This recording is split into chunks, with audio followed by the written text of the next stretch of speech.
They already taking Could you guys just come and sit next to us? Come here quickly. Just scoot in here. Were you holding hands when you came I can't. Then hold hands when you come sit down, This man. is like...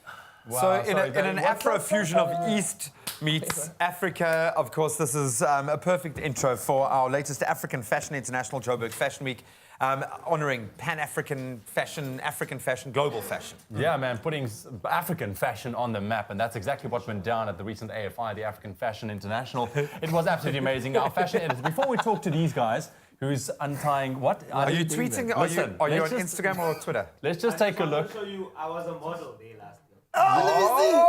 Oh! So what he said there, what he said was he was a model there. In case the look didn't give it away, just get a little squiz at that. Okay, we're going to explore that model lifestyle of Zoe Rashdin in just a little bit. But first, let's take a look at the roundup of the African Fashion International took place. Nick Strelitz. Do the face, man. Is that the face? We're doing it. Are you in the market for contemporary African fashion? Are you? Because I am, and that's why we're at AFI Johannesburg Fashion Week. Guys, this is the best Pan-African fashion has to offer. Let's get a glimpse of all the styles for autumn-winter. AFI, always committed to enhancing African designers' exposure on international fashion platforms, brought together industry experts, designers, key media, and celebrities for 4 days of top-class fashion. The scene was set for an epic show. AFI Fashion Week Johannesburg, of what you've seen so far, how are you feeling about the state of African or South African fashion? I think as South African designers are really growing into themselves. I think we are defining our own aesthetic, and a lot of designers like, Laduma are doing really great things as far as, staying true to who they are, but still making themselves relevant in the international space. I mean, we've seen the likes of from Alicia Keys to Swiss Beats to people from here locally supporting him. So it's really, really a beautiful time to be African, and the designers are really putting us on the map. So I'm really excited about that. Nobody represents authentic African design with a modern worldview, quite like knitwear icon Laduma. So man, how do you feel now that it's all over? The world has seen your pieces, they've seen the collection. How are you feeling? I feel like this is only the start to the vision that I see in my head. I think that I still have to improve 5 times better than I am now. Because from what I've seen in Europe and other parts of countries which specialize in luxury, I've seen a lot of great craftsmanship. Of course, we have to refine our story and our DNA as African designers before we head there. So I feel like I'm heading that direction, but the best achievement that I have so far is my team and my family that puts work behind my vision.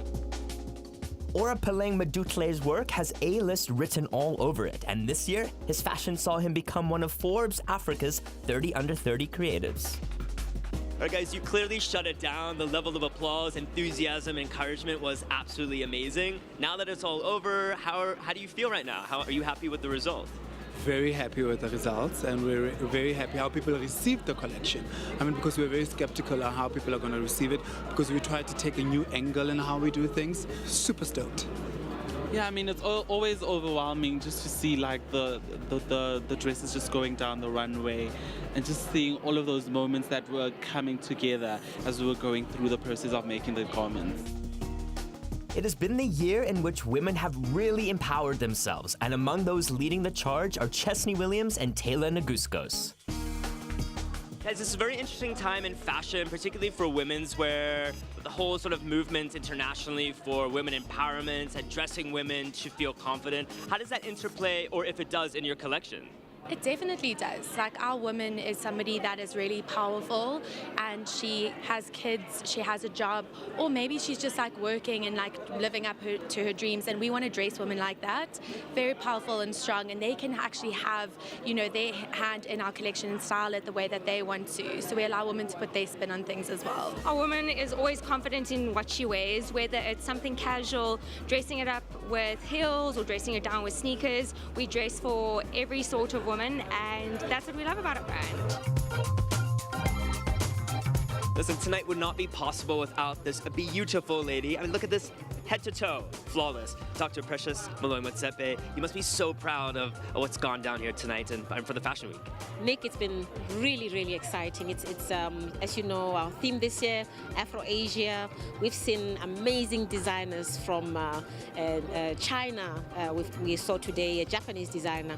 We've got African designers from Tanzania, Rwanda, Botswana, South Africa represented. So this is a fusion of Afro, Asia, all in Johannesburg. It's very exciting. Why do you think it's so important for African culture to merge with other cultures around the world? We saw the theme is sort of an Afro-chic meets Asia. What's that all about? We've become such a globalized world that we learn from each other. So when you have designers coming from different backgrounds and sharing their history, their culture, their heritage, you know, they inspire one another. We came, we saw, Africa conquered tonight. They slayed that runway game, slayed it at AFI Johannesburg Fashion Week. This is where contemporary African fashion comes to reign. So excited, the future's looking very bright, South Africa.